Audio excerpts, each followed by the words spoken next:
piggyback on what she has been talking about today, I do have, and I hope I have, I know I have enough.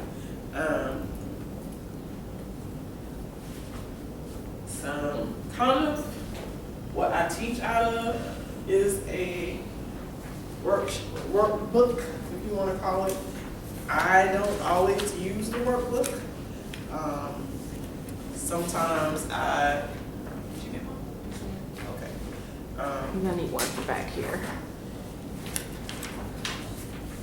And if you are the lucky one or unlucky one to get one that does not have a stapled sheet, I apologize. It is. I apologize in advance. I just realized that, hey, didn't have a sheet stapled. It's okay. So resumes. The last time I told you it is your story. Only thing we're here to do is help you fill in the words, write the sentences, however they may be. Your resume is what is going to get you introduced to the work field or your industry. How many of you already have a resume right now? Is it a good resume? Do you know it's a good resume? How many jobs do you have? One, two. Anything about your education experience? I always tell people that your resume is kind of, it's like a book, you know?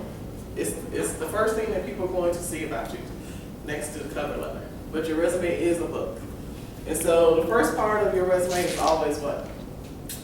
The information, how they're gonna reach you, right? Your name, your cell phone number, your email address. I always tell people sometimes to take off your physical address. Well, actually, I do tell people to take off their physical address. Because in this day and age, one, like she just said, people are crazy. You don't want people showing up at your house. But two, really it's just a fact-finding kind of thing. It's what employers look to see where you're coming from. They really, honestly, truthfully, they're going to get that anyway when you fill out your W-2s and W-4s. So, if you have it on your resume, go ahead and take that off. Take your address off. Your physical address. Keep your name, your telephone number, how they can reach you. A good telephone number, how they can reach you. Like if you one who changes your number every 6 months, don't put that on there.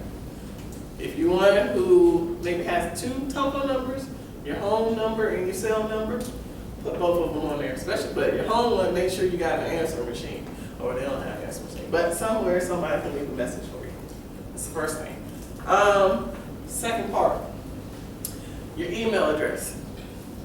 I work in a career center. I deal with people who are looking for careers every day. Let me tell you something.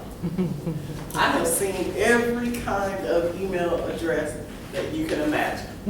I always tell people, have a personal email and a business email. Your business email is your first name, your last name, bam, there you go. If your name is unique. Now if your name is not unique and it's common, then you have to think of something else. I will give you guys a good example. I had this lady, I'm not gonna tell you her age, but her email address was Brown Baby something. And I said to her, where you going with that email address? And she was like, it's my email address, that's how, that's where I get my emails. And I said, so are you getting hits from employers? And she said, no. I said, you know why? Because your email address. I had a guy who had rock dad or something, dad rock something, but it wasn't nowhere related to what he was trying to do.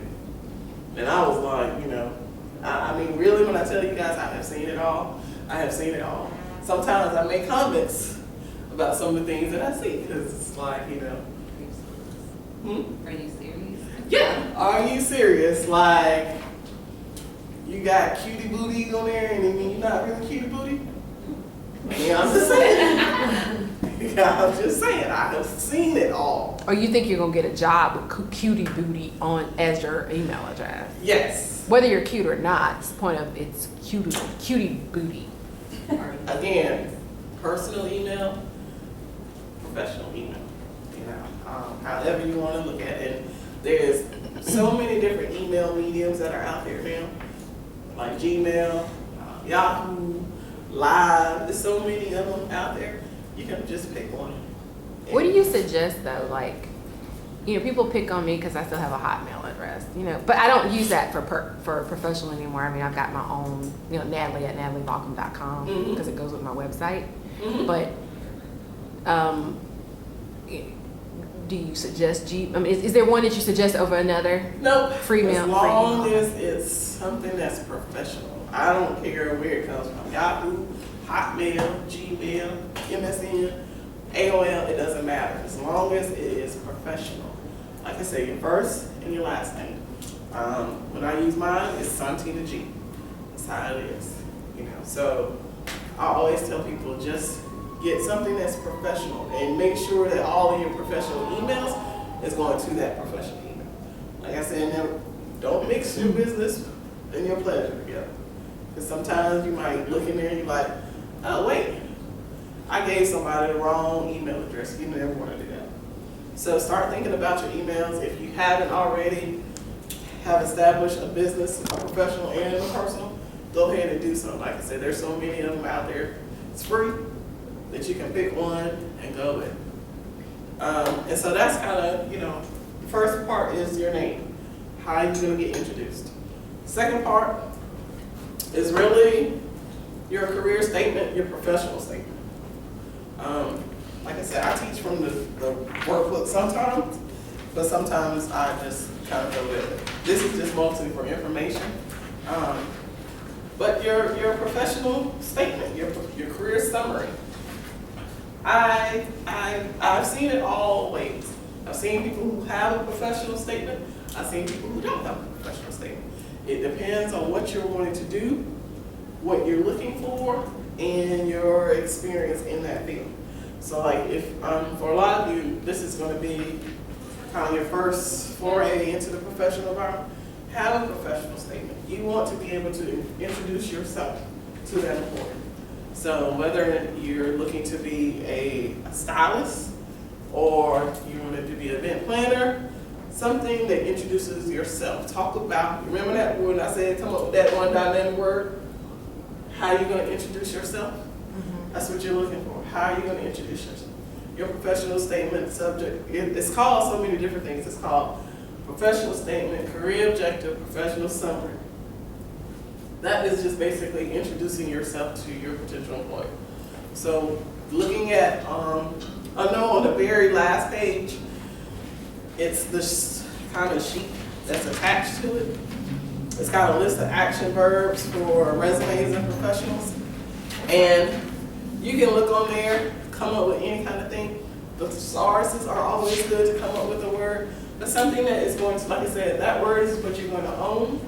It's what is going to be your introduction to your professional life. So if you are trying to be an event planner, make sure you talk about some of the things that you can do as an event planner, some of the skills that you have as an event planner. Communication. If you're good at planning, put that in there as well. So you start thinking about your professional objective career summary, how you want that to look. Typically, I tell people don't go more than 2 to 3 sentences because that's just all it is. It's just an introduction of yourself. 2 to 3 sentences is pretty good. If you have been in the field like I have, I think I have maybe four sentences, but I don't go no more than 4 or 5 because I don't want them to be like, well, dang, she done, it's a whole overall summary of what she did. And that's what it would, but truly that is what it is. It's an overall summary of what you have done or what you can do. So it's like I said, it's just your introduction. Okay. So do you prefer the summary, the professional summary over the objective? Because the objective is like to obtain a career in event planning as an event coordinator, post-graduating. And let me tell you, I hate to obtain. I hate that sentence so much because I see it so much. But the career objective always starts off with a to whatever. Right. And I think it's generic, but I just want to know what your viewpoint is. It is. I tell you guys, honestly, I hate to obtain because, they already know you're trying to obtain a job. Or to get a job, right. Or whatever. you make your career objective, your professional summary as strong as you possibly can. They know you're looking to obtain a job, but now you got to figure out, how do I sell myself? So instead of saying to obtain, you can say enthusiastic and detail-oriented event planner seeking a career in, well, I say whatever industry you want to seek it in, and then start talking about some of the things that you have. Planning skills, you know, you're detail-oriented, you're good working with people, you know, so you can introduce yourself that way. I mean, that's how I look at a career objective. You're right. You know, I don't want people to always say to obtain, because like you said, it's so generic. I want you to make sure that when you do start writing it, it's something that people can see, like, oh, you know, I know you're looking for a job, but it's just like everybody else. I always tell people it's like vanilla. You can get vanilla ice cream anywhere. Now, sometimes you can't get swirl with some almonds in it, but you know, but vanilla is Standard. it's like everybody else. You want to be able, I always say Baskin Robbins has 32 flavors. Pick a flavor other than vanilla. Pick a flavor other than strawberry, pick a flavor other than chocolate. Those are the 3 generic flavors. My son loves chocolate ice cream. No matter how much I try to get him to eat other kinds, he doesn't like it. I'm like, okay, so generic. Me, I like Rocky Road, sometimes I like other stuff. So start thinking about it. You want to set yourself apart. So however you can set yourself apart, do so. That's kind of what that is. And then, depends on what you want him to do next, you could put your skill sets. What are your skill sets? What do you have? Computer skills. What are you proficient in? Sometimes people call it summary of qualifications. Yeah. We looked at some stuff earlier today where the what's the functional resume starts off with the skill set, and or it's a skills or qualifications, whichever the header is. And then I was like, you could maybe get creative with that heading. You can. Listen, like I said before, don't be vanilla. Come up with something else that everybody else doesn't have. And you want to set yourself apart. You guys are in the best possible position to be in. You are all in something creative. I am not that creative, but you guys are. Okay, I just thought I didn't have this brainstorm earlier, but what do you think about in that, if you're, because you're still talking about skills and qualifications, but what if you listed,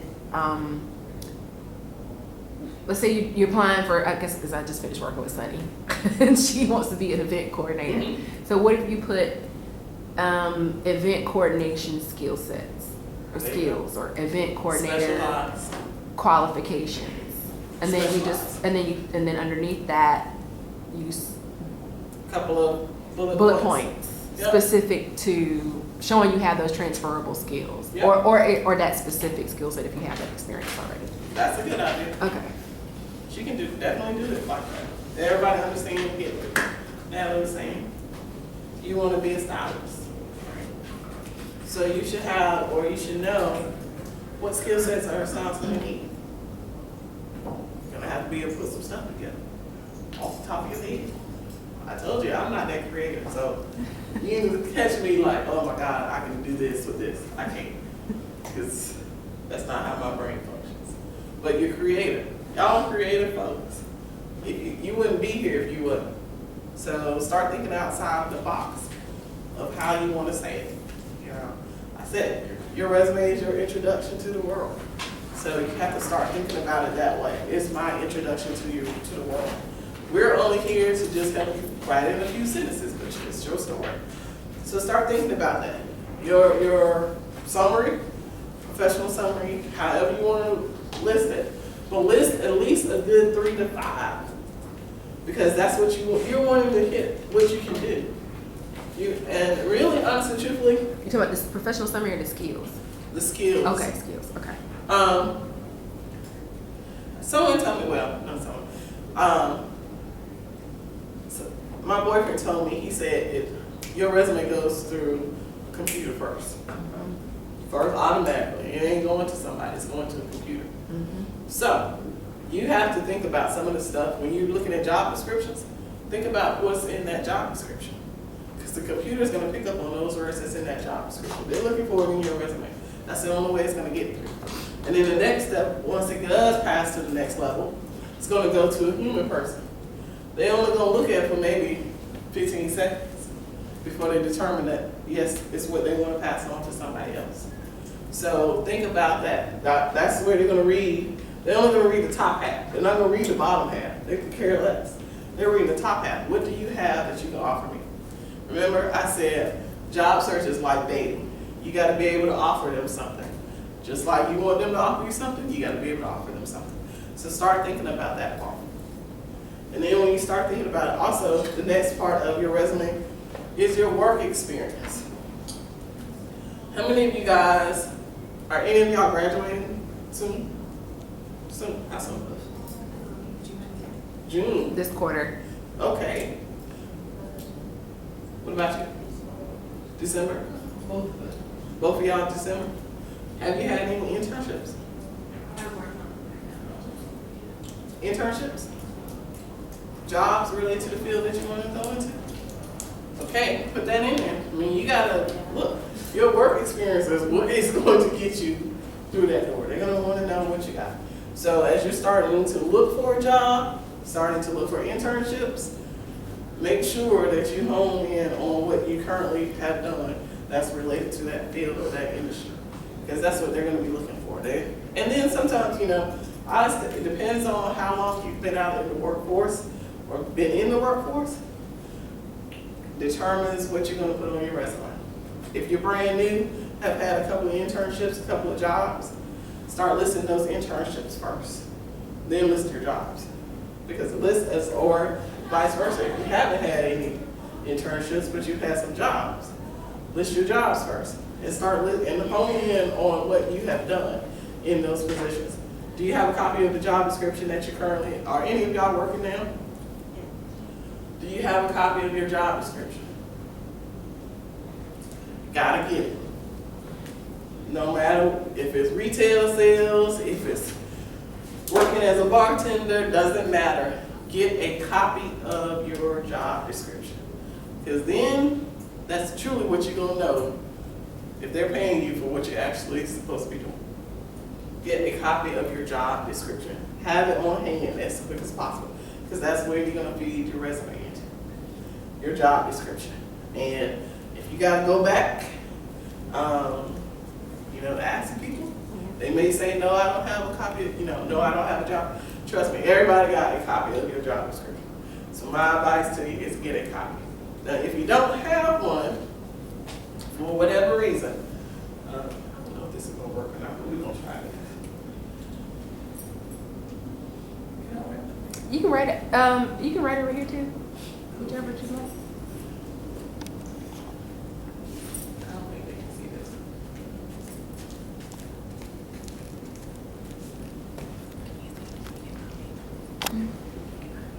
I'm sorry, it's crooked, but I'll write it again.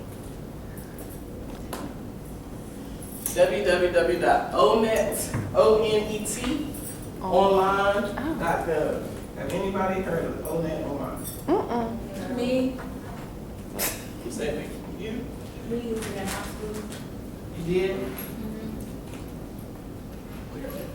ONET Online is the electronic version. Natalie would know this because her and I are about we're the same age. It used to be this thick book that the federal government used to produce every year. It used to be a book of all job descriptions. Oh yeah.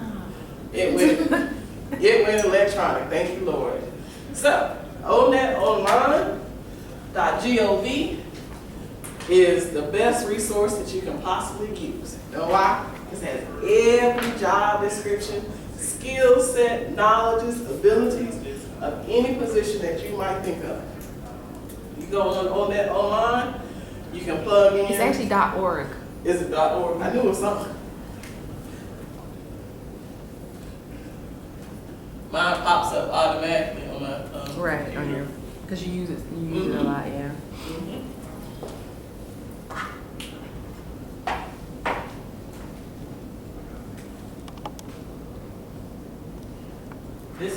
This database has every job description you can possibly think of. You wanna be a stylist? It's in there. You wanna be an event coordinator? It's in there. Take a look at that, pull those duties and responsibilities off of that, it's free. Pull it off, put it in your resume. You start looking at something, especially if you're wanting to be an event coordinator, you start looking at stuff and you're like, wait, I do this now. Pull it off, put it in your resume. Stylist, pull it off, put it in your resume. Because that is where most people are going to get the job descriptions. And like I said, it has pretty much everything, skills, the skills that you'll need, the knowledges that you'll need, the education. Sometimes, depending on what the job is, it will have the salary. It has key words. So like if you put in event coordinator, it will come up with probably 12 or 13 different types of positions that's related to that one keyword. Or stylist has the same thing. It will have all of those keyword different positions. And you can kind of see now what you can look for. So, you know, it might be, you want to be a special events coordinator, but it might be called events manager, it might be called something else. So now, as you're looking for employment, as you're looking for jobs, internships, you can plug in those keywords. It'll pull up a whole lot of other jobs. So definitely look at using that because it's a great tool. It's free. You can copy and paste. I do that a lot. When I do people's resumes, and I'll ask them, I'll say, well, what did you do? I work in a rural area, and a lot of people say, oh, I ran a machine. I'm like, okay, you ran a machine for 5 years, that's all you know. It's like, that's all they say, I ran a machine. This is really cool. And I'm like, well, wait a minute, you've done more than just run a machine. So I go in there, type in machinist. Whole long laundry list of stuff coming. And then I'll say, did you do this, this, and this? And we go, yeah. Well, why was it not in your resume? Yeah, this is really neat. So, Thank you. you're welcome. Use that. Listen, I use it. When I get stuck trying to write, I don't do well writing my resume versus I do well writing other people's resume. So, I always be like, oh, let me go to somebody's, you know, I use that to go to do people's resumes. But look, think about it. ONET is, like I said, it's free. You can use it, plug in whatever you want to plug in, and that's a good resource to have. Definitely, my advice is definitely use, especially if you're looking to beef up your resume. Like if you, I always say, I tell people, if you work in retail, anything, it pulls it up. It'll pull up if you put in retail manager, it pops up like 12 different occupations related to retail. So start thinking about that, you know, as you go along. I typed in fashion stylist and about there's like 12, 15, like just popped up. And those 12 that just popped up, how many of you use Indeed.com? Plug it in. You take those positions, plug it in and see what it comes up. Because that's how people find jobs. You know, they don't find it the traditional way. Sometimes you do find it as events manager, but then they'll pop up something else and then you find more positions that way.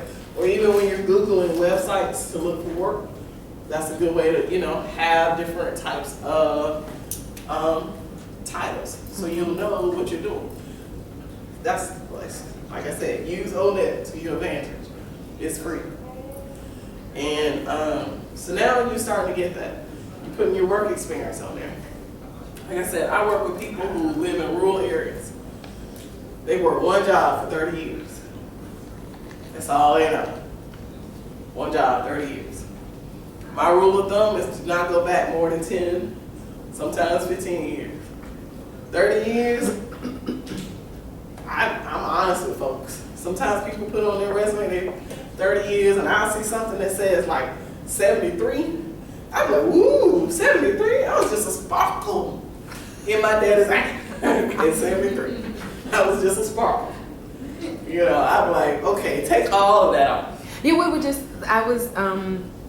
were talking about ageism. I was showing them my resume, and I was showing them how I took like the dates of when I graduated. Like I had my degrees, but I took a lot of those dates off.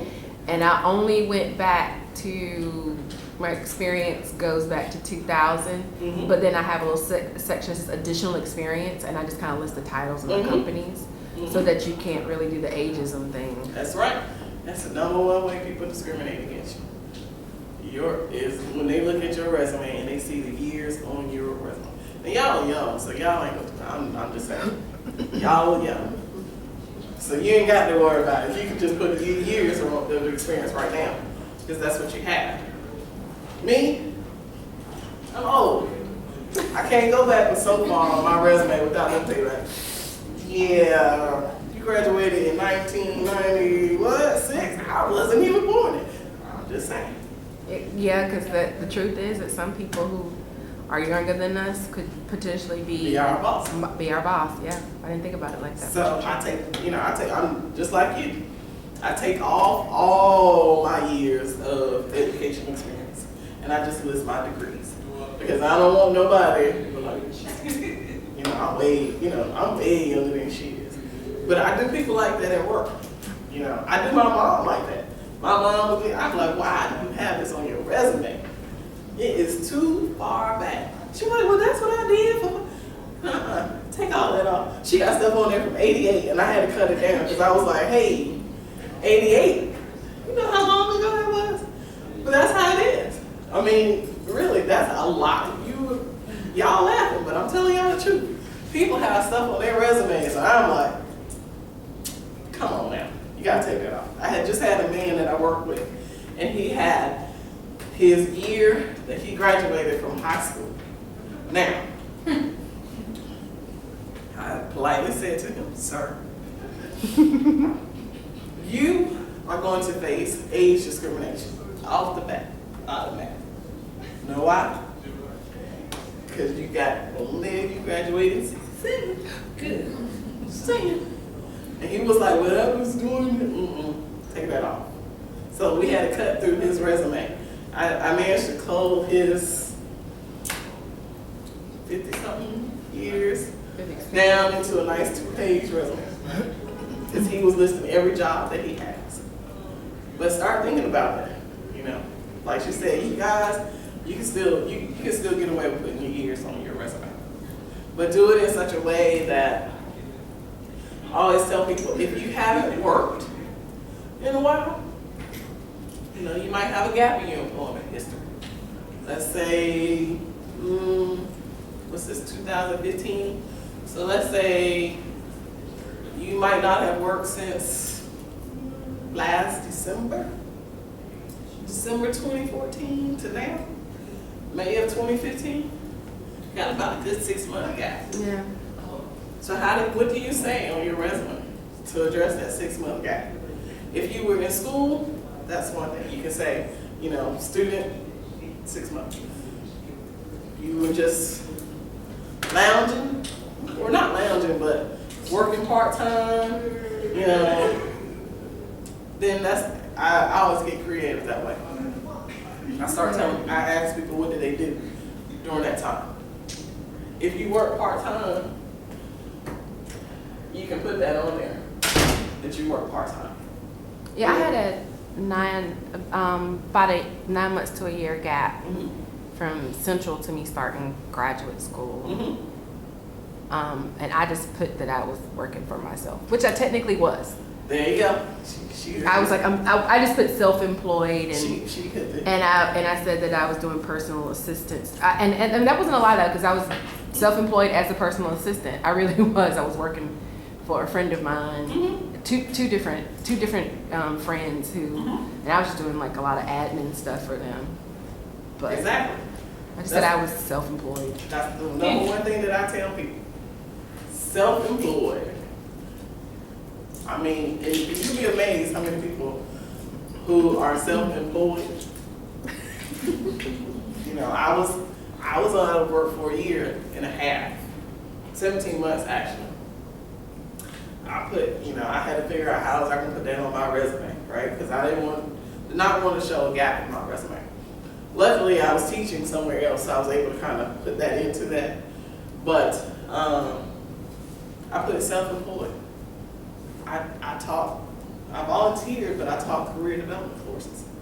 So, I was self-employed. They didn't have to tell them I wasn't getting paid for it. I was just self-employed. You were working. I was working. So, I read an article, can't remember when, but it did say like if you are in between jobs, they did recommend that one of the ways to like have things on your resume to kind of fill in that period was to volunteer, because it also gives you an opportunity to network with people, and and they were saying it kind of helps battle the depression. That was the number one way. They said it helps battle the depression of not having a job and not having financing. It gets you out of the house, and it at least gets you around people. I always use the analogy, when your four walls start talking to you, that's when it's time for you to get out of the house. Everybody know your four walls. When they start talking to you, or you talking to the TV more times than the TV's talking to you, it's time for you to get up off the couch and start looking at, okay, what else can I do? Volunteer. I was lucky enough that my child was in school, so I volunteered at school. So, start thinking about some of those things that you do now. If you volunteer at church, or you volunteer and you do some stuff that even though you're not getting paid for it, it's still work experience. So no matter what, put it on your resume. It's still going to be work experience. Even if you had a whole year off, it's still work experience because you're still doing something. So put that on your resume. Like she said, it's better to have something than nothing. Unless you can explain that gap because of illness, if you were just unable to work, then, that's one thing. But if you were able and willing, and you were just at the house, you can't explain that. But you can explain volunteering, you can explain being a student. Those are some of the things you can explain. And volunteering can be verified too. Make sure it can. Any questions so far about your resumes? Okay. Well, no, Sam and Shantae, no, Sam has not had a job yet. And so the question, both Shantae and Shantae and Sam had similar questions. One is, what happens if I don't have any work experience yet? And what happens if I'm not working in the industry yet that I want to be in? How do I put that in there? Yeah. If you haven't had any experience or you haven't worked, have you volunteered? That's your job. That is your whole work experience right here. The things that you have done as a volunteer, put that on your resume. There are job descriptions for those. So, don't sell yourself short. Yeah, there are volunteers. I forget that there's job descriptions for volunteers. So don't sell yourself short. Even if you haven't worked, you volunteered, that's work experience. You can still put that on your resume. If you're working and you're not working in the industry that you want to work in, but you're trying to get into that industry, those are transferable skills. So put on your resume how those skills that you got now are going to be able to transfer into the industry that you want to work in. So instead of you maybe doing a chronological resume where you're putting it in by your company and the years of experience, start putting it in on a functional level by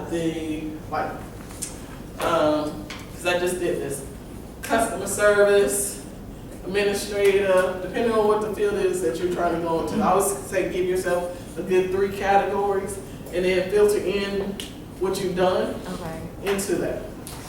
So you could say, who was it that wasn't working in the industry? I mean, I have a retail job, but I was trying to look into something a little bit deeper, into more closer to that. And what was it? Remind me again, what was I it? want to be a creative director, but I was trying to look into a job into visual merchandising just to kind of get that creative. So even though you're working in retail now, it's still part of visual merchandising. So take what you have and put on your resume. You can just put visual merchandising and then put some of the stuff that you've done in retail underneath that position, underneath that heading. Have you done floor sets yet? Yeah, I do like our display like that. So But there you it's go. not like it's not like clothing. It don't matter. You still You did a can visual put- window. Do visual, you know. You done visual merchandising for you're doing this visual display. merchandising for your job no matter what. You know, if it's nothing but, I mean, Even if it's just putting the dummies up in the. I mean, you know, setting up a cell phone display, you still have that experience Yeah. of doing it. Does that make sense? And you know how to do it in order to bring people into the store to purchase. Mhm. Exactly. Yes, ma'am. So I don't have a word I guess. Right, she needs some volume. I'm sorry, what you say? But I was saying. You were sick the last time, right? Yeah. Okay. But I don't know how to word mine, but I just want to like do hair and wardrobe for them, not necessarily like making. So you want to do hair and wardrobe for film, like so as a costumer, right? Yeah. Pretty much Like just fix your hair for the next scene and change your outfit. costumer stylist. Mhm. So it's stylist for them. I would look up like jobs in the film industry and find out what's the closest title to That. to whatever you described. Did you pick one? I did, but not really. What does it say?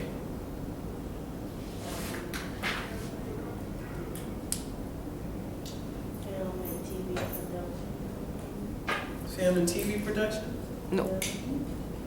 Let me see what you. Let me see. Yeah, that's what I'm thinking of. That's why I'm like costumer. Oh, so this is an internship.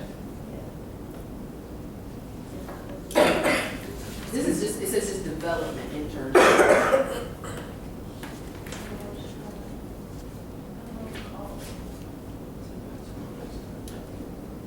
This job description has nothing to do with styling. I couldn't find one that was for wardrobe or styling or hair. Just have stuff like. But you know, even though you can't find the specific job title, All of Yeah. everybody in film and production has to be a member of the Screen Actors Guild. that's what I was. So I would go to SAG Yeah, that's what I was thinking of. website and Every- start from there. Every industry has an association or something to that effect. So those are good places to tap into in terms of looking for positions, because every industry has an association attached to it. Or several. Right, several.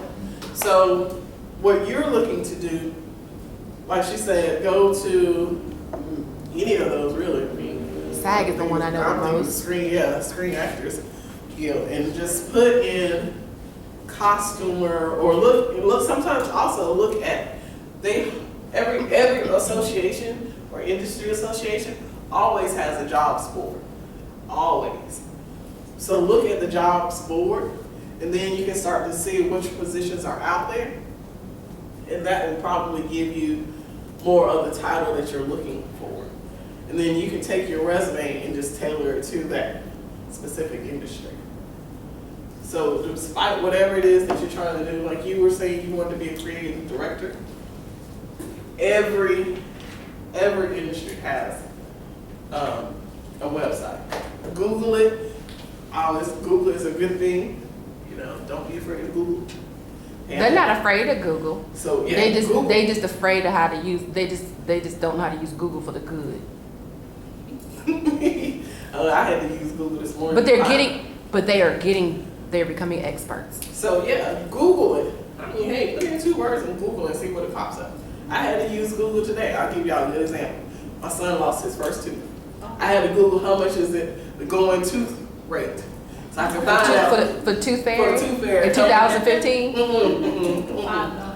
Yeah, it's about 5. So this is what his dad and I came up with today. We were like, That's $300 for a whole set of teeth. I'm sorry.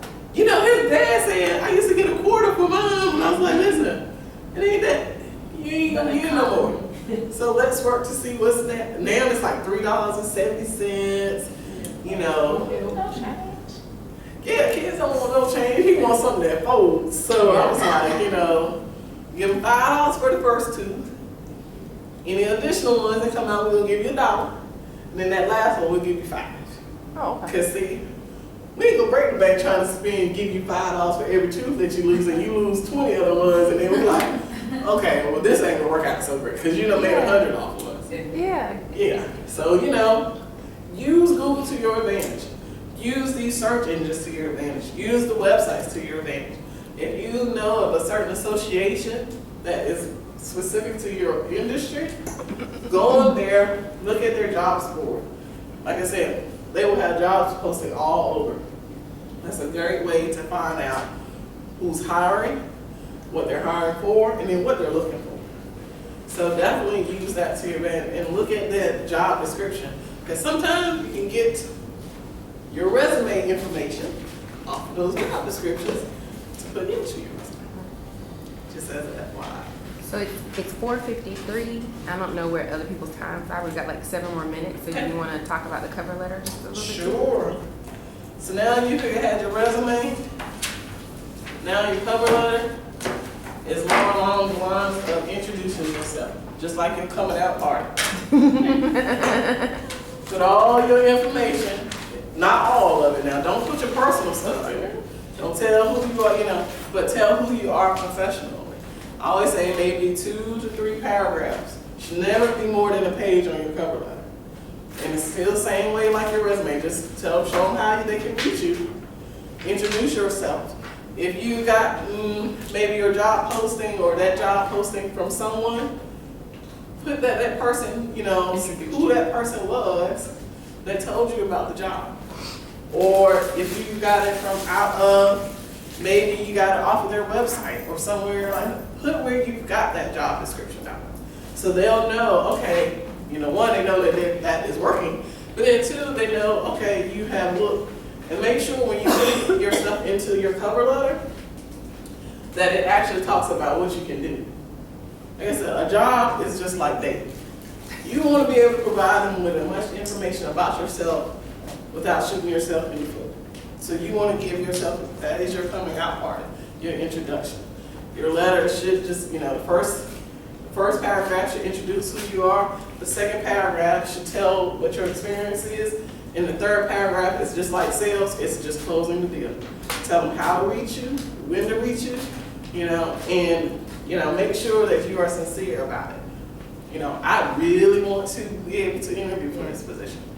So one of the articles that I gave them to read was about the pain letter. Have you heard about that yet? Kind of, sort of. Okay. So the pain letter is about you finding out from the job description and doing some research about the company or maybe someone at the company, how you can, how your skill sets actually helps them solve the business problems that they have. So like I said, speaking directly to, you have a need, I can feel it, and this is how. So that goes to your second paragraph of, instead of that old school, here, you know, I've been in sales and marketing for 20 years, or, you know, the generic, how long you've had experience and where you went to school. You're addressing their problem and their issue. Yep. What are your thoughts on that? I agree. And don't, and I didn't mention this as well, but in your resume as well, don't be afraid to mention your accomplishments. I mean, not a lot of people talk about their accomplishments anymore. You know, give them something to want, to reach out to you. Like she said in that pain letter, putting in there, okay, if they got a problem, let's say they dropped retail sales and they went down by 30%. We'll talk about how maybe you can help contribute to the increase in that sales. Just the same way, one of the other ways I've seen it is, if you take the job description and maybe take 3 things that they're looking for, and they put the 3 things that you have that matches it. So it's almost like if they say they're looking for someone with creative writing or something like that, then you can say, you know, they have taken such and such class. but make sure it relates to whatever it is that they're looking at. It's a direct correlation. Because that's another way that, you know, they will be able to see that you have something to offer. So we can use like skills that we learn in class in our. Like, You should. Definitely. That's what I've been doing like on my job applications. Like I've been like kind of summing up the skills I've learned in like past classes. Yeah. Why not? I mean, the beauty of this program is the fact that it is hyper focused. It's not, you're not doing a general education program. So if you're applying for a retail oriented position, you should be talking about the your retail oriented learning in class and how you've been applying it to projects and things like that. And like I know on my, you didn't see it on my resume, but on my, I have on my CV, which is a little bit different because it's more academic. On my CV, I have a list of courses that match with courses that I could potentially teach, so it lets them know I have the educational background. She's correct. You are correct when you say that. Yep. And that kind of helps people too, don't you think, that don't have much experience Yes. yet? Because you're You talking can, about you your can list education. the courses that match. What you The have job. learned. That is so important. What you have learned. Okay. Put it in your cover letter. Any other questions? So basically sub as our cover letter. Basically sub as a cover letter. It is the cover letter. We're just saying it differently. Yeah. It is the cover letter. And the pain part is, the pain part that comes in and what they're trying to say is you have, the company has a specific problem and an issue, and you're saying, I can solve it. It's like getting closer to the point of why or how you can go. Yes, you're telling them how you're telling them how, instead of going in and begging for the job, because you know, your traditional cover letter is hi, my name is, please, it's about, please hire me, please call me. It's like, it's a beg, like you're begging them to call you. The pain letter, it switches it. Hey, I'm what you need. Pretty much. I mean, You need to call me. I don't need to be calling you. You want me. So like, because since the cover letter is generic and then like the pain letter is more unique, do you think we should have both, like have a cover letter and have a pain letter at the same time? And like, depending on the job, which one to use? It won't hurt. It won't hurt. It won't hurt. Now, can you lastly talk real quick about, because we touched on this a little bit at the beginning, so I want to know what your, because you know, you might have some additional stuff to add to it. We were talking about, once you get the resume and the cover letter done, and we know that it, you know, most times now we have to do the online application. Couple of questions. I know sometimes they add, some people recommend to maybe do like put keywords at the bottom so that it will pop up in the search mode online. I didn't talk about that, but I want you know, maybe you can address that. And then the second part of that would be, I was talking about how, yeah, do the traditional, the way they want it, apply online, but can you speak to finding someone within the organization and how you feel about that to connect with and send it directly to someone as well? Yep, I can tell y'all that from experience. First thing, keywords. Definitely include as much keywords as you can in your cover letter, especially if you, like I said, you guys are very creative. So you know what buzzwords are actually hot in your industry right now. Use those words to your advantage. Put those in there so that somebody at least knows that, okay, you know what I am talking about, or you know what this industry is talking about. That's definitely a good thing to do in your letter. In terms of finding out who somebody is, again, Google can be your friend. Depending on who you want to work for or where you want to work. We talked about LinkedIn the last time.